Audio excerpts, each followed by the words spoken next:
Boa noite a todos. Hoje continuamos com o tema da evolução e, desafortunadamente, não podemos tratar de todo o tema e, portanto, vamos apenas observar algumas áreas interessantes esta noite. Antes de começar, vamos dar uma olhada à genética. Charles Darwin não sabia nada de genética. A ciência da genética ainda não tinha sido descoberta nessa altura. Quando ele partiu na sua viagem no navio Beagle, o Gregor Mendel tinha feito o seu trabalho, mas esse trabalho estava enterrado numa pilha de pó no mosteiro. Darwin ensinou a sobrevivência dos mais aptos. Ensinou a seleção natural. De acordo com esta teoria, há um conjunto de variedades na natureza e digamos que para a girafa é uma vantagem da seleção natural poder comer nas árvores mais altas, nos ramos mais altos. Portanto, quando havia falta de comida, essas girafas teriam uma vantagem sobre as outras. E, portanto, esta sobreviveria e as outras seriam extintas. Outro homem com o nome de Lamarck ensinou algo diferente. Ele ensinava que os animais lutavam para chegar cada vez mais alto. E se eles tentassem muito, os seus pescoços começavam a crescer. Essa teoria é chamada de Lamarckismo e é rejeitada pela ciência, até que há problemas. E nessa altura volta-se a reciclar esta teoria do Lamarckismo. Charles Darwin tinha um amigo. Este amigo era chamado o Bulldog de Darwin, Huxley, seu nome. E Huxley era, na verdade, aquele que participava nos debates. É este homem que fazia os debates com o bispo, um dos debates famosos, e que, na verdade, conseguia ganhar as pessoas para a causa da ciência. E ele, na verdade, não ganhava os debates pelos méritos da ciência, mas o bispo usava o sarcasmo, e era por isso que ele ganhava os debates. A ciência não ganhou, ou não ganhava, a atitude é que ganhava estes debates. Quando Darwin estava a viajar em torno da América do Sul, chegou à ilha de Galápagos, ao arquipélago de Galápagos, e lá viu este tipo de animais, corvos. Ele viu este tipo de corvos e todos eles tinham diferentes tamanhos e diferentes formatos, eram de espécies diferentes. E isso era um problema, porque no continente apenas as árvores canoras tinham este tipo de variedade, mas naquelas ilhas eram estes tipos de corvos que tinham tanta variedade. E, portanto, ele assumiu que todos estes corvos, estas espécies, tinham sido originadas num único par, num único casal. Na mentalidade da época, acreditava-se que Deus tinha criado espécies imutáveis, cada uma individualmente. E aqui havia um exemplo de óbvia mudança. E, portanto, Darwin concluiu, portanto, Deus não pode ter criado todas estas espécies. Ele, na verdade, foi um bocadinho longe demais. Podia ter simplesmente dito que Deus não criou espécies imutáveis, mas ele deu o passo de que Deus não criou. E, portanto, quando hoje olhamos para a ciência e perguntamos como é que a vida começou, assume-se que uns gases primitivos terão dado origem a moléculas que surgiram espontaneamente. E pode-se fazer este tipo de experiência, e se pusermos faíscas através desta atmosfera primitiva, encontramos moléculas orgânicas que se formam. Mas temos de ter uma atmosfera redutora. Significa que não pode haver oxigênio naquela atmosfera, porque senão qualquer molécula que se forma é imediatamente destruída. E, portanto, diz que a atmosfera primitiva era constituída por aqueles gases da linha de cima. Reparem que não há oxigênio aqui nesta lista. Existe hidrogênio, amónio, carbono, ou dióxido de carbono, metano, azoto e água. Enquanto a atmosfera atualmente tem oxigênio. Portanto, não funcionava se tivesse oxigênio e, portanto, tem de dizer que não havia oxigênio. Mas não é possível ter vida se não existir água. E aqui há um problema. Porque se temos raios cósmicos a bombardear a Terra e não existe oxigênio, então não temos uma camada de ozono também. E, portanto, não existe esta camada protetora do ozono. E, portanto, somos bombardeados por uma grande dose de radiação. E isso significa que as moléculas de água imediatamente serão separadas em hidrogênio e oxigênio. E, portanto, nunca poderá haver uma atmosfera sem oxigênio se havia água no início. E, portanto, esta teoria, na verdade, não funciona, não passa nos testes. E para qualquer tipo de molécula, sejam aminoácidos, os blocos base do ADN ou os açúcares, precisamos de todo o tipo de constituintes de base. Por exemplo, para os aminoácidos, precisamos de azoto. Se existir azoto, não podemos ter os açúcares. Temos problemas porque não podemos ter as moléculas todas ao mesmo tempo em conjunto. E é preciso que as moléculas, além do mais, se liguem umas às outras neste tipo de formas. E é preciso também que estejam desidratadas, que sejam desidratadas. Mas não podem fazer isto porque elas não foram formadas em água para iniciar a conversa. E além disso, são precisas enzimas também, que não existiam. Portanto, é um problema cada vez maior que está aqui na nossa frente. A probabilidade de conseguir apenas uma simples molécula é cerca de 10 levantado à potência de 80. É mais ou menos a mesma probabilidade que uma bomba que exploda debaixo de um monte de madeira, de uma pilha de madeira, criar aquela casa. Há a explosão e aparece uma casa. Portanto, é altamente improvável. Quando olhamos para a molécula do ADN, aí o problema fica ainda maior. E Darwin não sabia absolutamente nada sobre esta molécula. Ele não sabia nada de genética. Estas moléculas têm de estar na sequência exatamente correta, assim como as palavras num livro têm de estar na sequência correta para fazer frases. Deixem-me ensinar-vos duas palavras. A palavra genotipo, todos os genes que estão no nosso corpo. A palavra fenotipo, que são apenas os genes que são expressos no nosso corpo. A seleção natural, na teoria da evolução, apenas consegue trabalhar com o fenotipo e não com o genotipo. Deixem-me dar-vos um exemplo simples. Se estivermos a caminhar no Alasca e um urso polar vem contra nós e nós fugimos e temos um amigo que está connosco e o nosso amigo é baixinho e gordinho e o outro é grande e forte e pachorrento como eu, qual destas pessoas é que tem a vantagem da seleção natural? O forte, naturalmente. Qual é a moral desta história? Que devemos andar sempre acompanhados de alguém baixinho e gordinho quando vamos para o Alasca. Portanto, o urso polar apenas se preocupa com o fenotipo. Que o baixo e o gordinho não pode correr depressa. Portanto, alterações ao nível do fenotipo acontece por acaso, através de mutações. Como é que apareceram os genes? Através do acaso. Ou foram desenhados, projetados. E, portanto, agora temos uma escolha. Ou apareceram por acaso, ou foram desenhados. Todos os genes que temos no nosso genotipo não são sujeitos à seleção natural. Apareceram por acaso. Quando os genes se exprimem, temos o fenotipo, e aí a seleção natural pode fazer o seu trabalho. É desta forma que funciona. Vamos simplificar. Eu tenho um livro de instruções, um manual de instruções, de como construir um avião. São apenas palavras organizadas numa sequência específica. Isso é o mesmo que o meu genotipo. Quando eu construo o avião, isso é o fenotipo. De acordo com a ciência, como é que apareceu este livro? Como é que foi? Pelo acaso. Apareceu por acaso. E deixem-me dizer-vos que o livro de instruções de como construir um ser humano é muitíssimo mais complexo do que o livro para construir um avião. Provas. Nós conseguimos construir aviões. Não conseguimos criar seres humanos.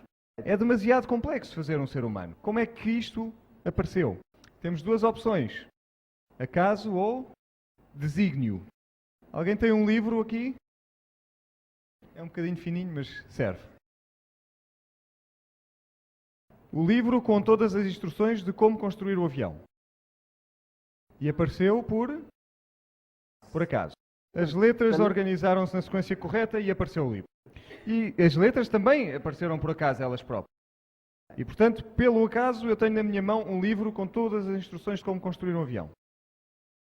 A probabilidade é extremamente remota, mas aconteceu. Eu tenho aqui o livro na minha mão. Vamos pousar aqui o livro. Vou pegar numa cadeira. Sento-me e espero que o avião apareça.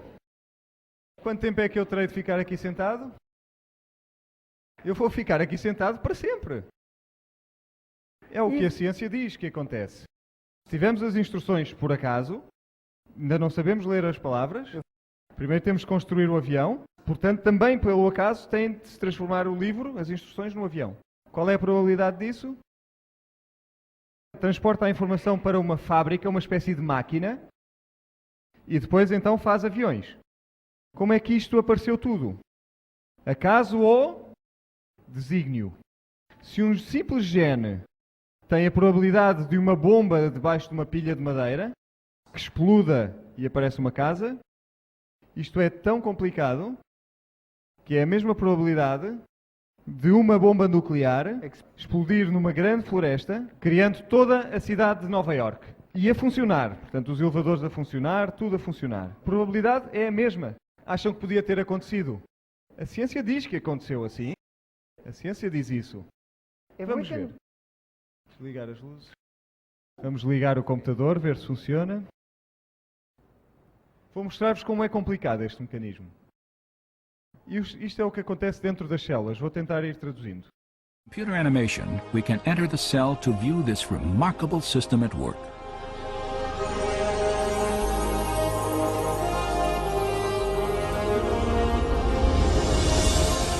Aqui temos o ADN. After entering the heart of the cell, we see the Vemos storehouse as rounds moléculas do surrounded ADN. DNA, storehouses for the instructions necessary to É aqui build onde estão every armazenados protein todos os in genes an do organism. organismo.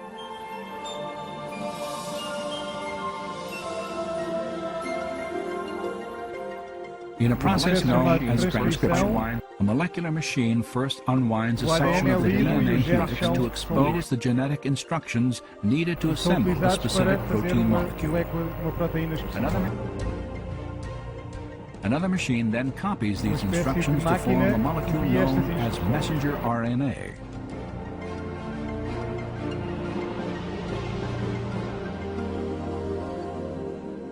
When transcription is Quando este complete, processo está terminado, uma molécula chamada RNA leva esta informação para dentro da célula.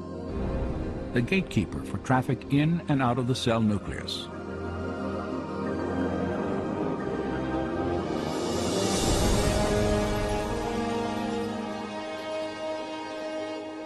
The messenger RNA É enviada para uma scrap molécula to chamada o the ribossoma, process of um mecanismo. translation, a ribosome. After attaching itself securely, the process of translation begins.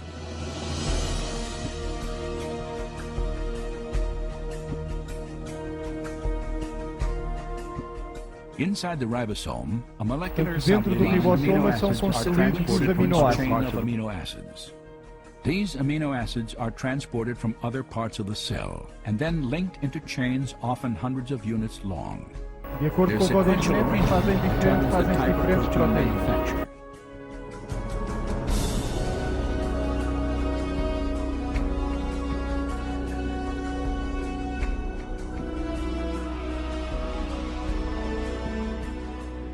When the chain is finished, it is moved from the Quando termina este processo, ela entra numa outra máquina que vai dobrá-la de uma forma especial para fazer a sua função.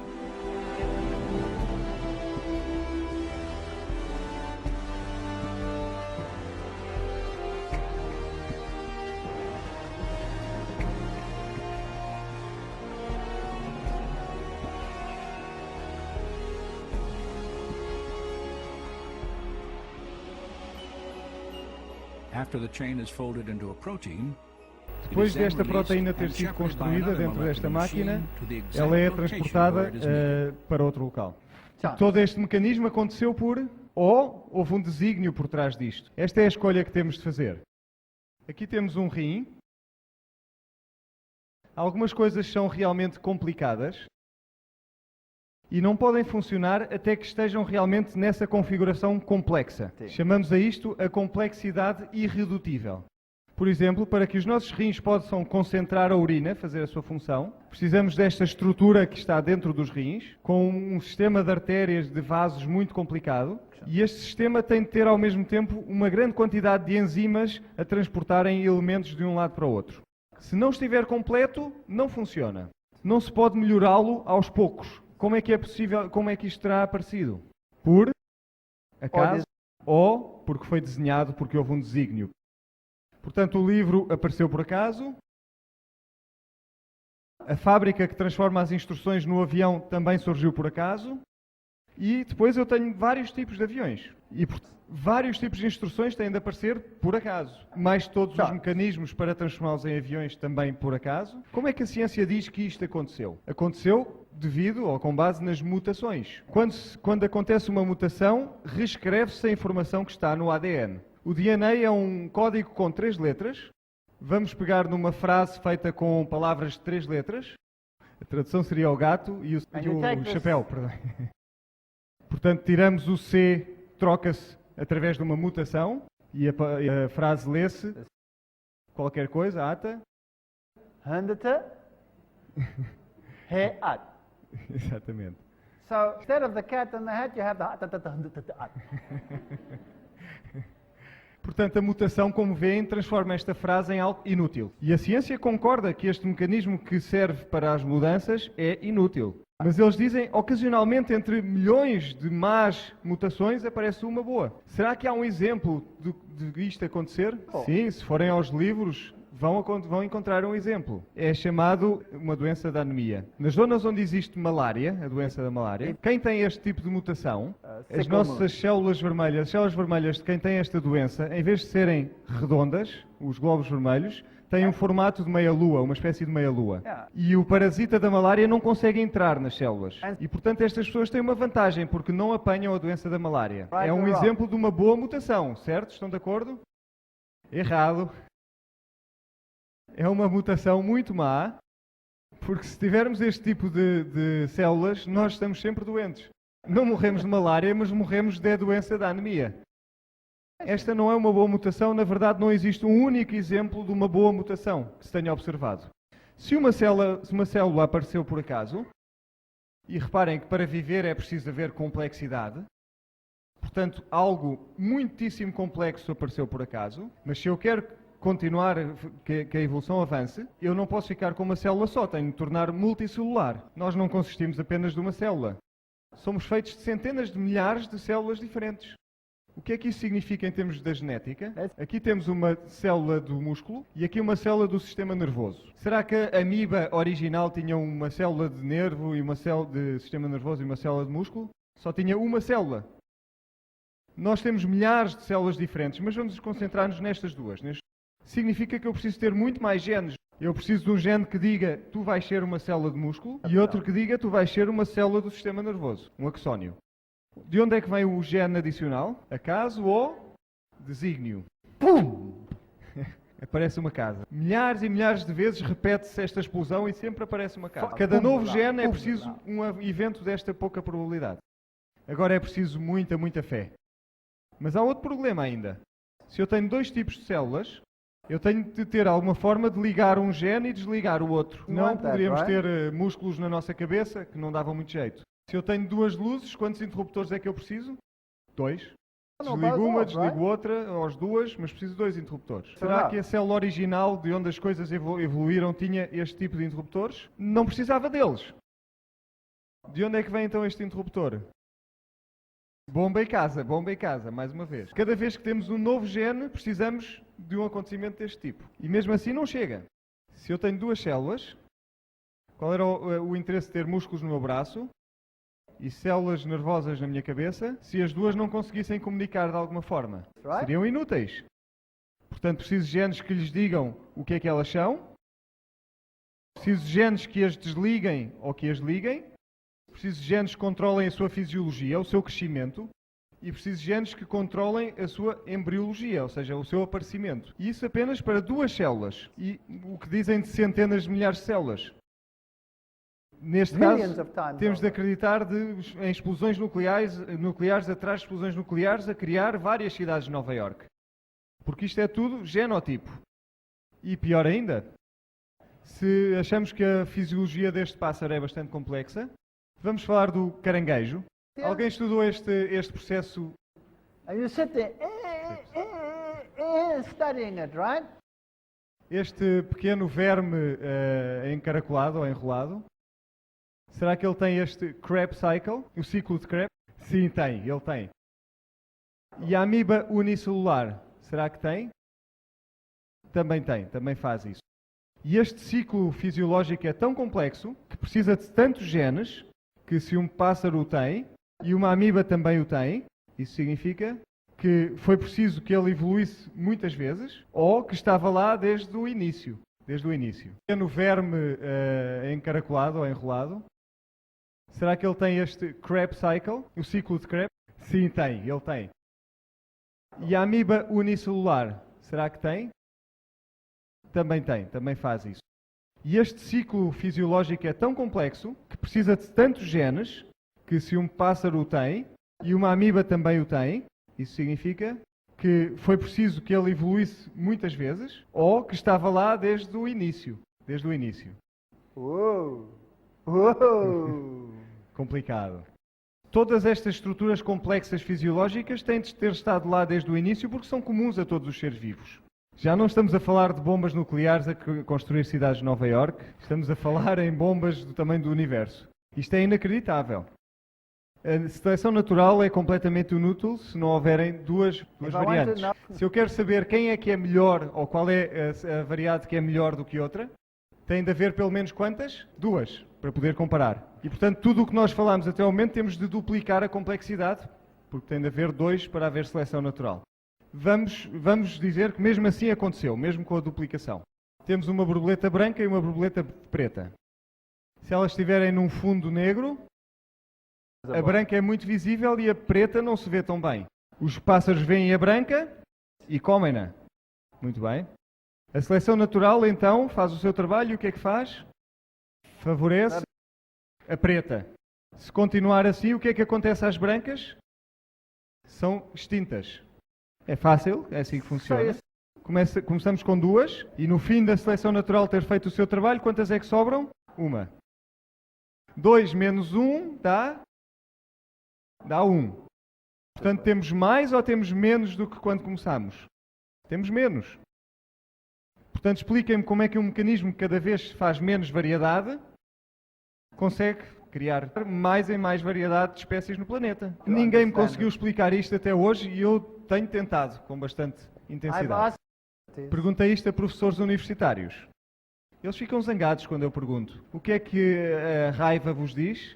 Eu tive um professor que pegou nos seus livros, literalmente ele fez isto, atirou-os para o chão, gritou, saltou, viu pequenos pulinhos e foi embora da sala.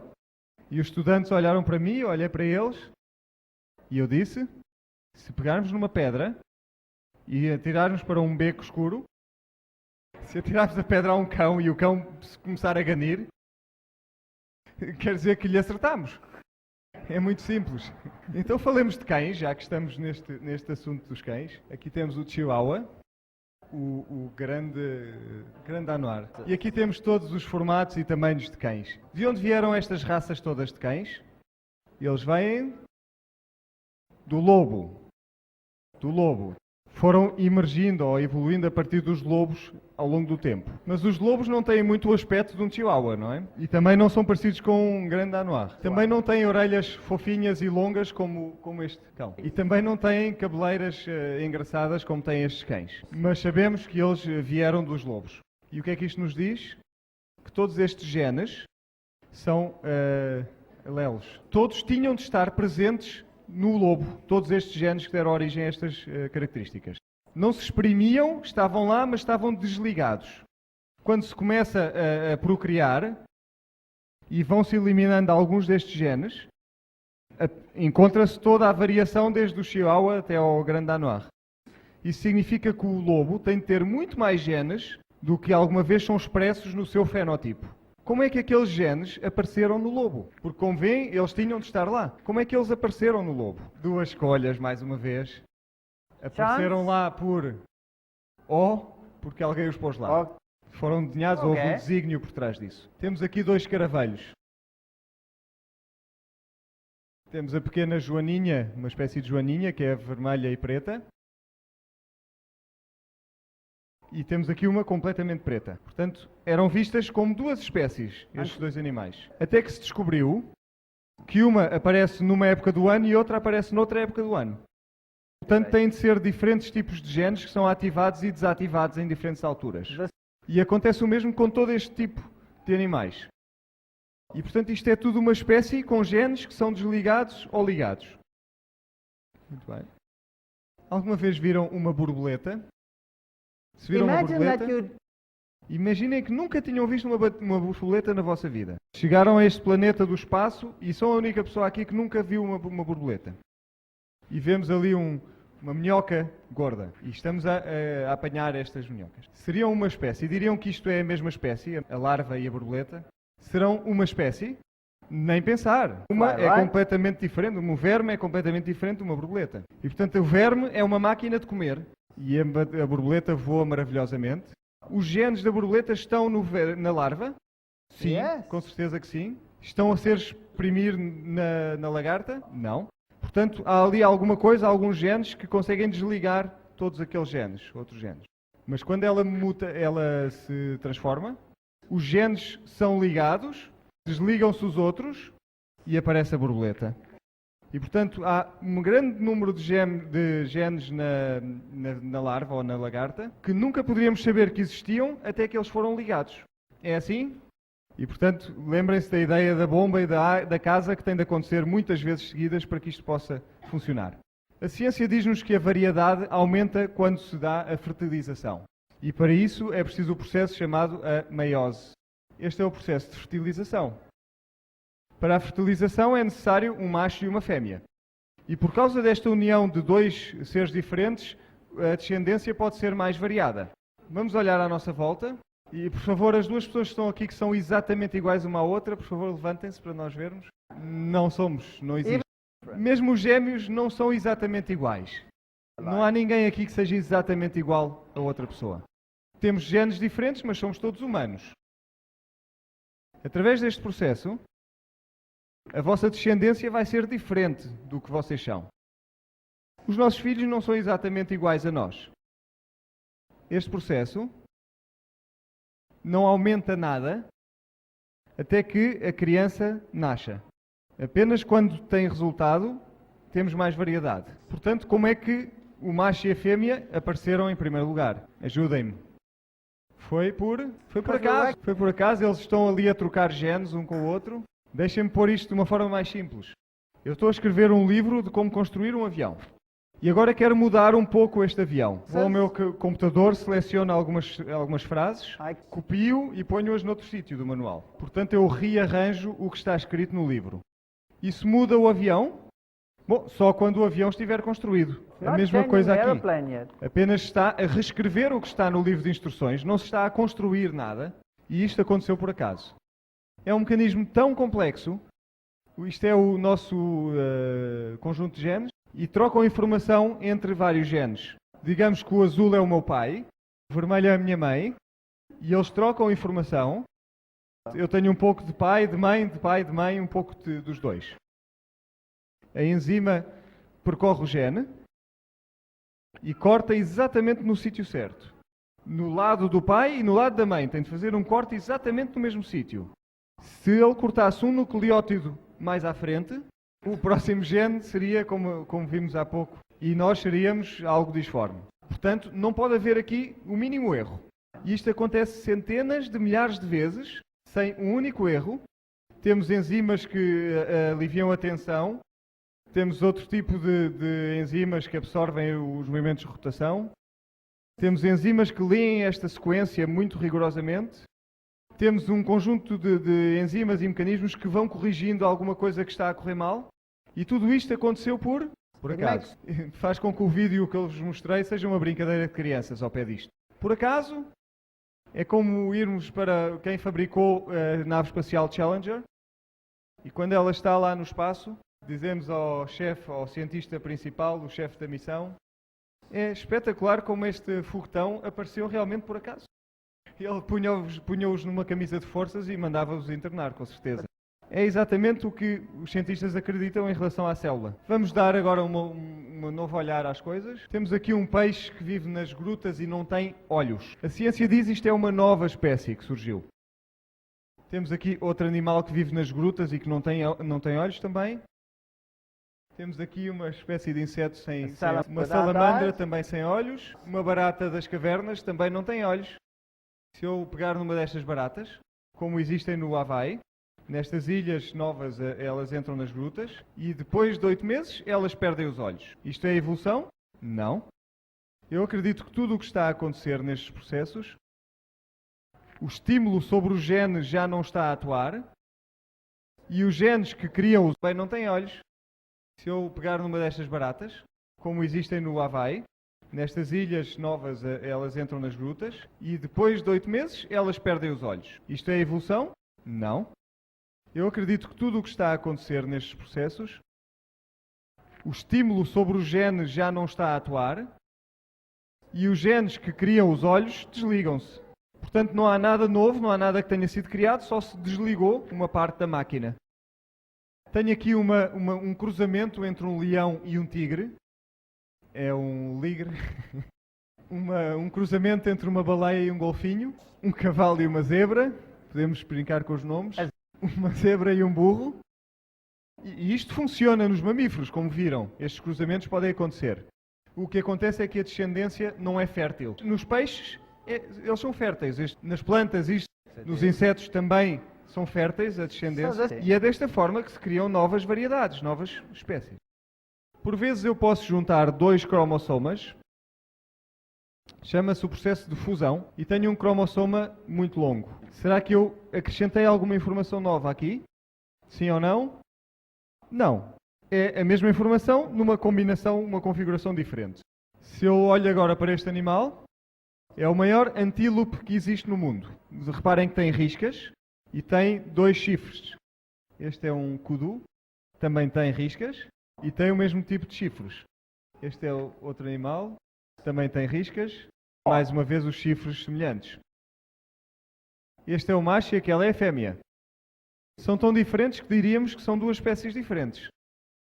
E mostra a quantidade de genes que tem de haver dentro deste animal. E tudo isto tem a ver com este mecanismo de fusão que eu vos mostrei. Isto é o bongo. Tem, mais uma vez, as riscas e os chifres.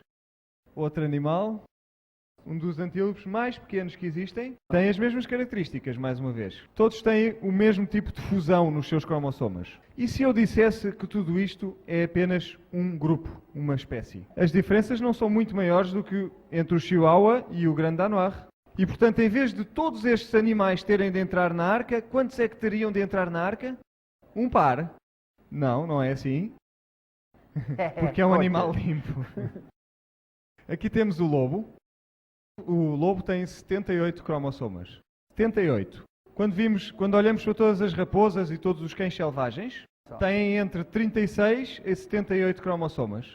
Se eles tiverem 36 cromossomas, são cromossomas muito longos. Quando têm 78, são bastante pequenos. E se fazemos um mapeamento do seu código genético, são exatamente iguais. E o que acontece é que em alguns destes deu-se este processo de fusão. Nós sabemos que isto é uma raça apenas, os cães. É uma raça. E estes são cães selvagens. E são todos espécies diferentes. Será que a variedade do lado direito é maior do que do lado esquerdo? Sim ou não? Não. A única diferença entre eles é o número de cromossomas, mas quando se faz o mapeamento do código genético mostra que são os mesmos genes. Portanto, eu sugeriria que todos os cães selvagens são apenas uma espécie. Quantos é que tinham de ter entrado na arca? Um par. Aqui é mesmo um par? Sim, este é um animal imundo. Vejamos agora 3 espécies diferentes. Temos o chacal, a raposa e o coiote. 3 espécies diferentes. Vamos acrescentar o lobo a este grupo. 4 espécies. No Canadá, no centro do Canadá, os lobos são muito grandes. E os coiotes também são relativamente grandes, mais pequenos do que o lobo. No Canadá, no centro do Canadá, eles podem procriar. Na costa, os coiotes são pequeninos. Não podem procriar com o lobo, mas podem procriar com os outros coiotes. E, por vezes, também há descendência, procriação entre a raposa e o coiote. Este é o dingo. E este é um cão. Cão de guarda. Eu escolhi este cão porque é parecido com o dingo. Mas o dingo está à beira da extinção. É um grande problema na Austrália, todos estão preocupados porque o dingo está à beira da extinção. Sim. E por que será que o dingo está à beira da extinção? Porque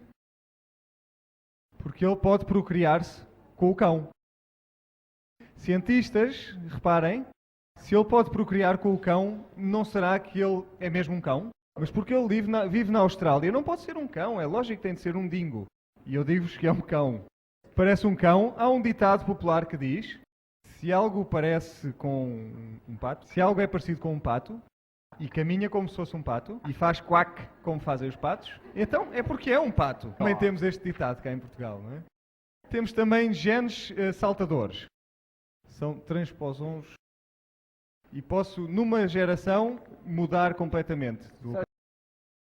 Darwin não sabia nada disto, não sabia nada da variação, da variedade que existe no código genético, a genética que acontece quando se faz a reprodução, toda esta mistura dos genes no processo de procriação, e a transferência de genes, e a recombinação de genes, e os genes que saltam de um lado para o outro, e ainda menos rearranjos drásticos de genes que se observam em alguns animais.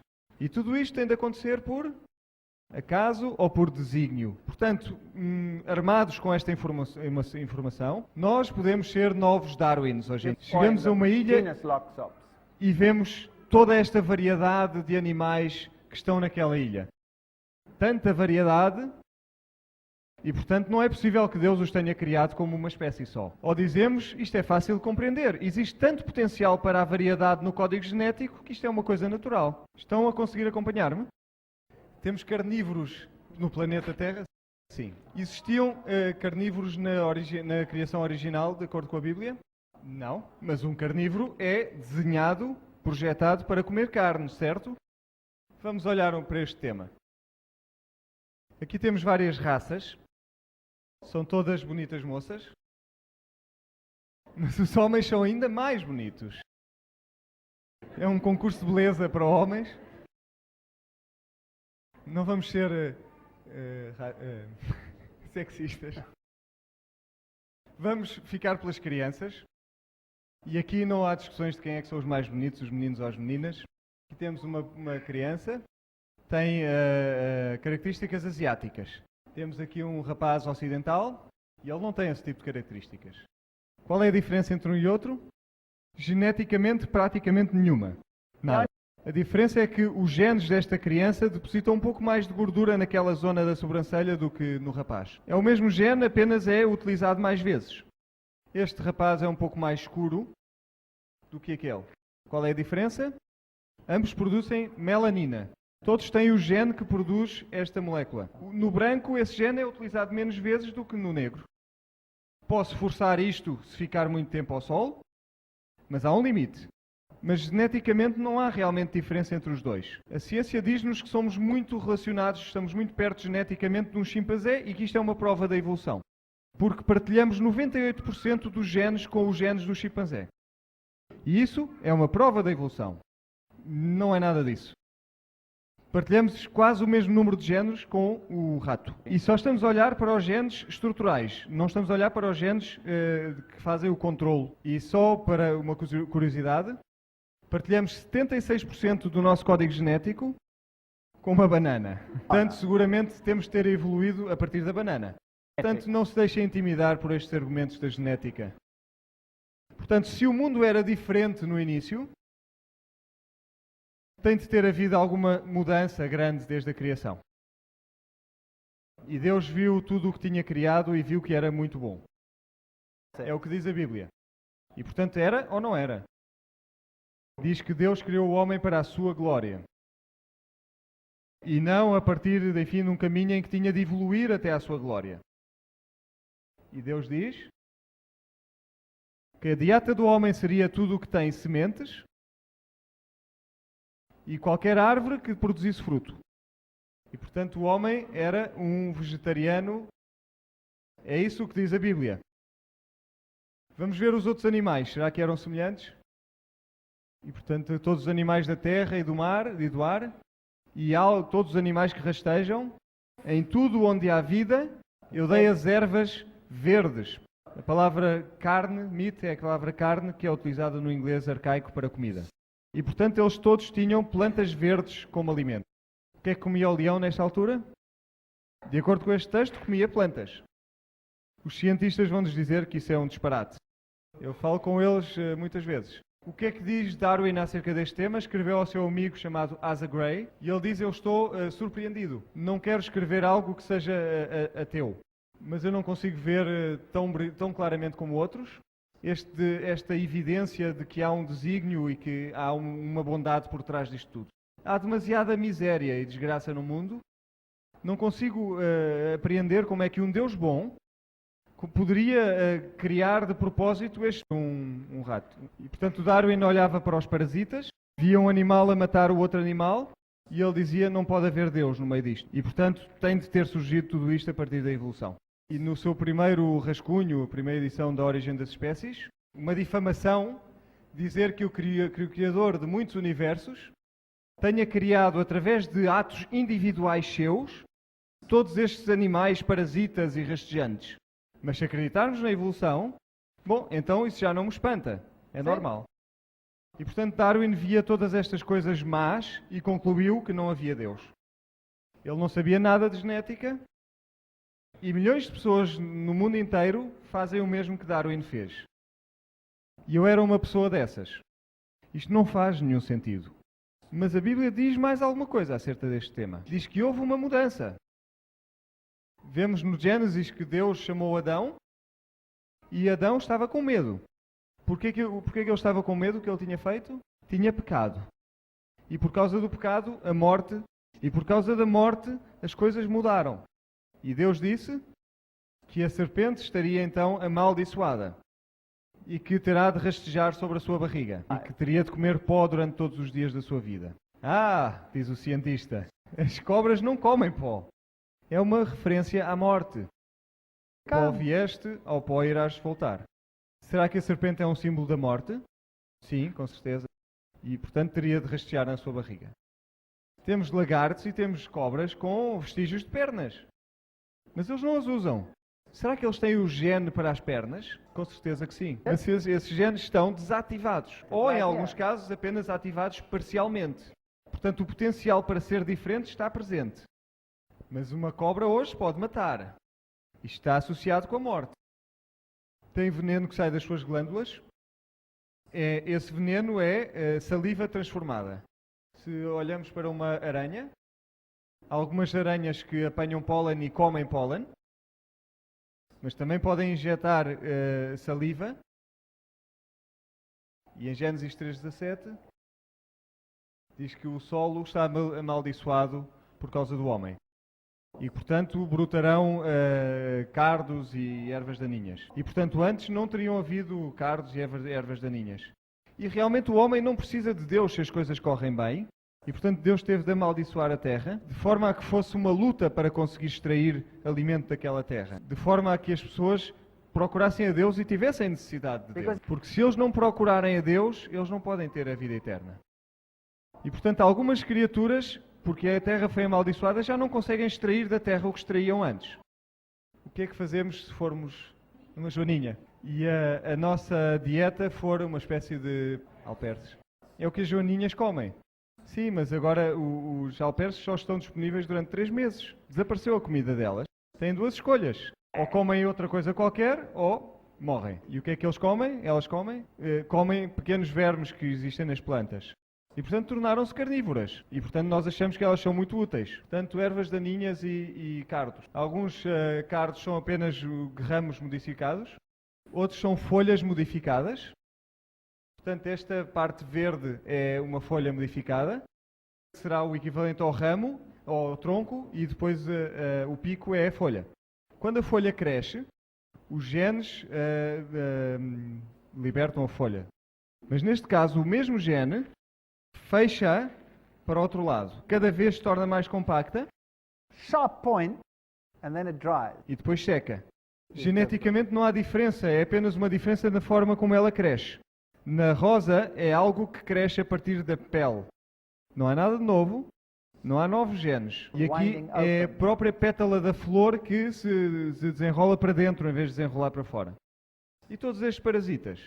Sabem que para cada parasita existe uma forma na natureza que é equivalente, mas que vive autonomamente. Portanto, vejamos este tipo de minhoca. Alguns têm funções muito úteis na natureza e vivem de forma completamente independente. Mas se a terra for amaldiçoada e uma série deles não têm o que comer e aprendem a adaptar-se a viver dentro de outros animais. Se tomamos este organismo, a ténia, encontra-se na natureza, tem intestinos e tem todos esses organismos. Mas quando se tornam um parasita, eles perdem esses órgãos. Será que a evolução acrescentou alguma coisa neste caso? Não. Apenas foram desativados alguns genes. Sabem que alguns parasitas vão através de ciclos de vida, ciclos de evolução, e têm estágios em que são larvas, que vivem autonomamente E têm intestinos, It has- têm todos os órgãos que necessitam e quando se tornam num parasita, perde esses órgãos todos. Tem os genes ou não tem os genes para isso? Tem. E portanto não há nada novo, são apenas desligados esses genes. Vamos olhar para uma bactéria, por exemplo. Algumas bactérias podem doar uma parte do seu ADN e, portanto, temos um dador que dá uma parte do ADN a outro organismo e faz uma recombinação e aparece um novo patógeno. Pergunta? Apareceu aqui alguma informação nova? Não. Just Apenas put it pega a elsewhere. informação existente e se distribui. Imunidade, resistência aos pesticidas, aos herbicidas, aos antibióticos. Nunca acontece nada de novo. Portanto, isto não é evolução. Vamos ver este organismo, o mosquito. É um mosquito. Tem um aparelho como este. Pode furar através da nossa pele e suga uma série de sangue. Certeza que este organismo foi desenhado para sugar sangue. O Darwin olha para ele e diz: mosquito, tu és um sugador de sangue, foste desenhado para ser um sugador de sangue e eu não acredito que Deus te tenha criado. O mosquito não é realmente um problema quando ele está a voar. É um problema quando ele está quieto, sem fazer barulho. Quando ouvem este barulho, não é problema nenhum. Mas quando o barulho para, aí temos que preocupar-nos. Então temos uma pergunta. O mosquito macho terá este mesmo aparelho? O que é que o mosquito macho come? Sumo de plantas. Vai às plantas e suga o suco das plantas. Como em muitas outras ocasiões da vida, é a fêmea que suga o sangue. Então, o homem, ele é muito doce e gentil, ele só faz isso às plantas. Então, o que é que aconteceu? A fêmea tem um problema. Tem de produzir ovos. E a sua dieta já não é suficiente para abastecer os seus ovos. Não tem energia suficiente. E, portanto, ela tem de procurar outra fonte de energia. E o sangue é perfeito nesse aspecto. Como nós acreditamos na Bíblia, a Bíblia diz que a terra foi amaldiçoada. Qual era a dieta original? Vejamos o macho. Eram plantas. Mas como não há plantas suficientes, ela tem de procurar outra fonte de energia. Portanto, só o facto de ela ter um aparelho que por acaso funciona com o sangue, não significa que ela foi desenhada para sugar sangue. Vespas. Todos estes ferrões não são mais nada do que colocadores de ovos que foram transformados. Temos aqui uma pequena abelha. Quando ela vos pica, ela paga esse ato com a sua vida. Esta abelha é apenas uma trabalhadora. Precisa de uma rainha grande e gorda para criar todos os ovos. O que é que acontece quando a rainha morre? Pegam em algumas destas abelhas trabalhadoras e o que é que fazem? Alimentam-nas com geleia real. O que é que acontece a estas abelhas obreiras? Transforma-se numa rainha. Transforma-se numa rainha. E aqui surge a pergunta. Será que a abelha tinha os genes para se transformar numa rainha? Com certeza que sim. Eu gosto de pensar que todos temos genes para ser reis. Mas alguma coisa desligou os nossos genes. Vamos olhar para um carnívoro. Obviamente foi desenhado para matar, porque ele tem dentes para fazê-lo. Vejam aqui duas raposas. E elas foram desenhadas para matar. O cientista russo Dmitry Belaev, ele estudou o processo de domesticação das raposas. E ele fez criação de raposas que fossem mais boazinhas para os humanos. Em apenas 8 gerações, eram como se fossem cães. Mediu os seus níveis de serotonina e eram níveis muito mais altos nas suas raposas domésticas do que nas raposas selvagens. Um certo tipo de glândulas eram muito maiores nas raposas domésticas do que nas raposas selvagens. E na 8ª geração as raposas já eram muito mais suaves e muito mais agradáveis. Foi evolução ou foi simplesmente os genes a serem desligados ou ligados? Temos aqui o urso, é mais um carnívoro. Ele pode matar e comer peixe. Mas o que é que ele come na maior parte do ano? Bagas, erva. Vem ele a comer erva? Ele come erva. Ele tem os dentes para matar, mas não foi necessariamente desenhado para matar. Este é um urso, é classificado como um carnívoro, mas nunca come carne. Come bambus. Talvez a Terra tivesse muito mais variedade de plantas. Quando estas plantas começaram a desaparecer, os animais tiveram de mudar a sua dieta. E o koala, por exemplo, só come eucalipto. É um herbívoro. Este panda, eu tirei esta fotografia no zoo, no Jardim Zoológico em Sydney, na Austrália. Só para vos mostrar. Vejam o que diz.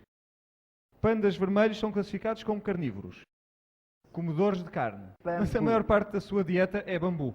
Vocês podem olhar como Darwin para isto And e ver destruction. morte e destruição.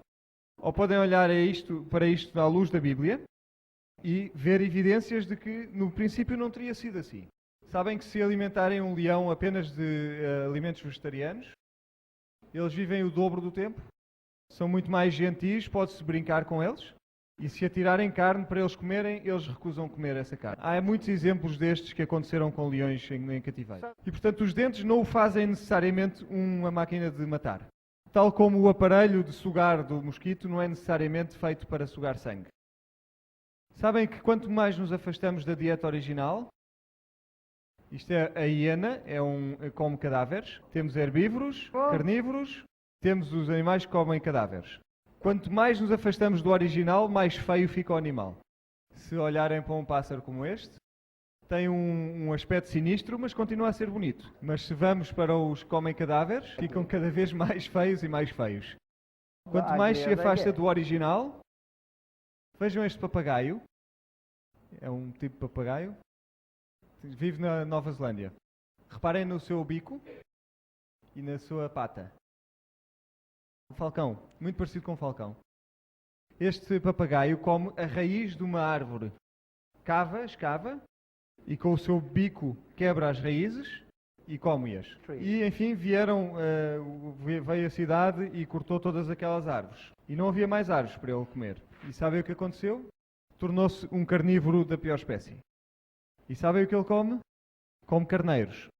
Sobe para cima das costas de um carneiro e usa o seu bico para fazer feridas no carneiro e vai comendo até chegar à carne à volta dos rins. E isso tornou-se a dieta deste animal. E de repente tinham milhares e milhares de carneiros mortos. E na Nova Zelândia não se pode tocar na carne, porque eles só comem isso. Portanto, não se pode ameaçar este tipo de alimento. Como é que eles resolveram o problema? Voltaram a plantar outra vez todas aquelas árvores e criaram reservas para estes animais. E hoje este papagaio está muito satisfeito a comer as suas raízes. E reparem agora, se nós chegássemos à Nova Zelândia e aquelas árvores por alguma razão não existissem, teríamos dito este papagaio foi desenhado para matar. Certo?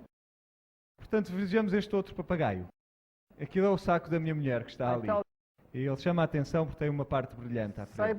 Ele está com a garra a tentar apanhar aquele saco. Será que ele podia agarrar um rato, por exemplo? Com certeza que podia. E será que podia partir o pescoço, quebrar o pescoço do rato? Experimentem meter o vosso dedo dentro da jaula de um papagaio branco deste. Uma dentada e já não há dedo. Ele tem 5 a 10 toneladas de pressão que consegue aplicar no bico. É um desenho magnífico, um projeto magnífico. E é excelente para partir nozes, mas também pode partir pescoços. Não significa que tenha sido desenhado para partir pescoços. Temos aqui outros. A piranha e o pacu são bastante próximos. Come sementes e este come animais vivos. E há pacos que têm dentes parecidos com os da piranha e mesmo assim só comem sementes. E algumas piranhas, se não existirem animais vivos à volta, também são capazes de comer sementes. Caem das árvores. Mas se a terra for amaldiçoada e não caírem suficientes sementes, alguns deles vão se transformar em carnívoros. E agora vejam estes pequenos esquilos. São uma espécie de esquilo. O que é que comem estes animais? Comem sementes e comem avelãs, bolotas. Bom, ultimamente com as chuvas ácidas, estas florestas que produziam estas bolotas têm estado a morrer. E não há comida suficiente para estes animais. E agora eles estão a comer animais que passam à sua frente. Tornaram-se carnívoros. Será que foram desenhados para ser carnívoros? Não. Os roedores, muitos deles comem plantas, mas não conseguem extrair suficiente energia dessas plantas. Portanto, são animais que comem os seus próprios excrementos para reciclar várias vezes. Será que eles foram desenhados para fazer isto? Os coelhos fazem isto, os cavalos fazem isto, os roedores fazem-no. Eu penso que a Terra está amaldiçoada. Eu ouvi algumas conferências de uma pessoa que estava contra tudo o que eu estou a dizer. E essa pessoa disse que os intestinos de um carnívoro são muito mais curtos do que os intestinos de um herbívoro. E, portanto, isso prova a evolução. E eu falei com um estudante de doutoramento que estava a trabalhar na resistência aos antibióticos e ela estava a trabalhar com galinhas. Eu fui falar com ela e disse, olha, temos todas estas galinhas com dietas diferentes aqui, quero que me faças uma coisa. Aqui estavam as dietas diferentes. Vamos, por exemplo, soja. Algumas tinham peixe, algumas tinham Yeah. proteína animal, outras tinham proteína vegetal. Em alguns incluímos antibióticos e noutras não. Tínhamos 4 grupos. Medimos, portanto, a massa corporal das galinhas numa dieta só de plantas. Galinhas que em 6 semanas crescem. Plantas mais antibióticos. Carne, ou neste caso peixe.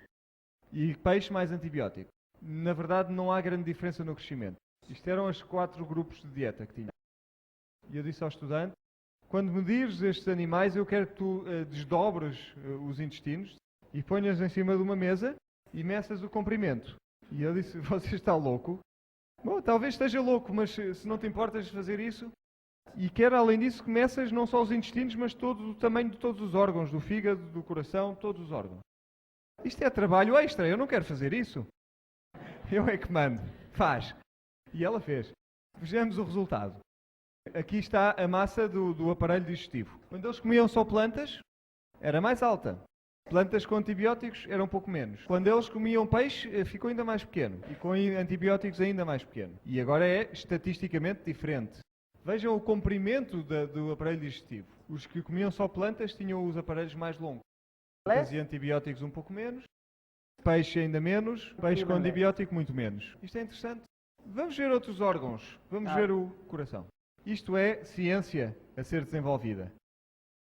Vejam que se eles comerem plantas, o coração era mais pequeno. Quando acrescentámos antibióticos às plantas, o coração aumentava. Quando era peixe, era mais ou menos igual às plantas, o tamanho. E quando acrescentamos antibiótico, o coração voltava a crescer. Isto é interessante. Sabem que cada vez mais os jovens estão a ter ataques de coração? Será porque os seus corações estão mais fracos, por alguma razão? Sabem que hoje não conseguimos encontrar galinhas no supermercado que não tenham antibióticos? E eu sugiro que nós não fomos desenhados para comer antibióticos. E, portanto, se comemos carne, esta carne, estamos sempre a ingerir antibiótico e podemos acabar por ter um coração aumentado. E se, além disso, ainda procurarmos mais antibiótico, podemos ficar mesmo com o coração mais fraco. E, portanto, está aqui um processo, uma ideia para uma tese de doutoramento. O efeito dos antibióticos na anatomia do coração e na sua fisiologia. Só porque eu disse, mede os intestinos, mas também mede tudo o resto. É interessante, não é? Será que isto aconteceu através da evolução? Ou será que isto afetou a forma como os genes foram ativados? Vejamos o fígado, por exemplo. Quando estavam com antibióticos, o fígado aumentou. É um mau sinal se vocês tiverem um fígado que aumenta. O nosso sistema digestivo não é como o de um carnívoro e é um pouco mais curto do que o de uma vaca.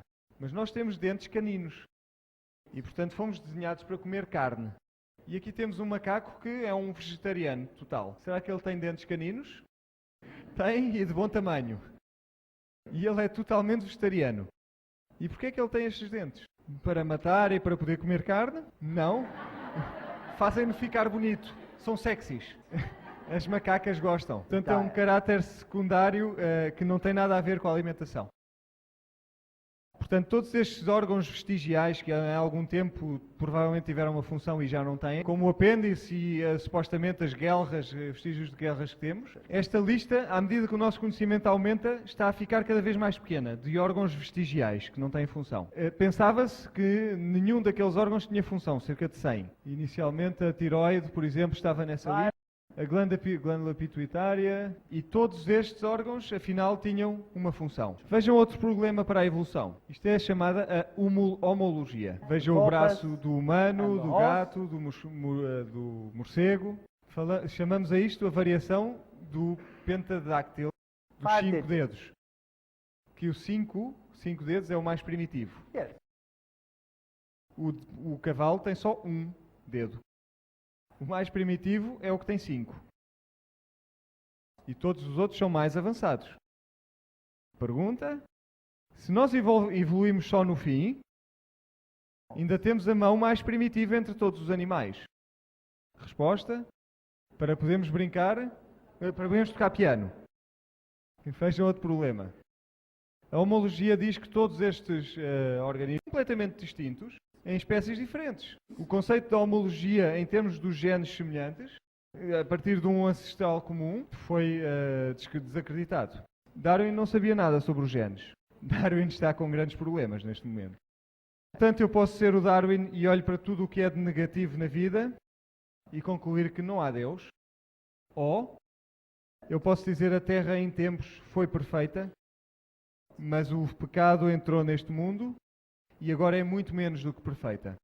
Mas ele deixou evidências da sua criação original. Para eu olhar para os parasitas, por exemplo, ou olhar para as flores, a escolha é minha. Portanto, o desígnio original, sim ou não? Reparem neste pássaro. É bonito, não é? Esta é a ibis sagrada. Algumas vezes viram uma ibis? Eu penso que isto não pode ter sido desenhado. É o pior despertador do mundo. Reparem no ibis. Isto é uma variedade de ibis. Reparem na sua cor. É muito bonita. Isto também é uma ibis. E aquela branca também é uma ibis. É muito feia. É um tipo de ibis muito feia. Qual é a diferença entre as duas? Uma pequena diferença na dieta e no habitat. Qual é que vos parece mais com o Éden? A primeira, não é verdade? Pergunta? Será que esta ibis horrível que aqui está, acasalar com a ibis bonita que nós vimos no início? Sim, ela pode acasalar com ela. E aqui está a sua descendência. Ali está a mamã. O pai era realmente tão feio como o pecado. E a descendência é algo que está no meio. E também acontece o mesmo connosco, humanos. Podemos ter um caráter muito bom e casar com alguém com um caráter muito mau e temos filhos que são mais ou menos no meio. Mas não foi desenhado como do lado direito, foi desenhado como no lado esquerdo. Estes pássaros foram desenhados para serem bonitos. São lembranças do Éden. Podemos ver a criação no pôr do sol. Deus diz: eu criarei uma nova terra e um novo céus e não haverá memória da terra e dos céus anteriores. O Novo Testamento diz que estamos à espera de uma nova terra e um novo céu onde viverá a justiça. Romanos diz que toda a criação está à espera que esta corrupção desapareça. Porque tudo está a ranger, tudo está a sofrer. Isaías diz que o lobo viverá com o cordeiro, a vaca e o leão estarão juntos, uma criança poderá conduzir estes animais, uma vaca e um urso poderão comer ao pé um do outro, uma criança porá a mão no covil da cobra e não acontece nada. Não haverá mais dor. Será algo deste género? Ou se calhar a serpente vai ter as suas pernas de volta. Depende como olhamos para isto. Depende de como olhamos para as coisas. E hoje podemos ser todos Darwins, acreditando nas bombas e nas casas, olhar em tudo o que é negativo no mundo e dizer não existe Deus. Ou podemos olhar para o que é belo à nossa volta e olhar para a complexidade maravilhosa das coisas dos seres viventes. Podemos espantar-nos com esta variedade e podemos esperar por um mundo melhor. Esta é a nossa escolha. Eu espero que façam a escolha certa.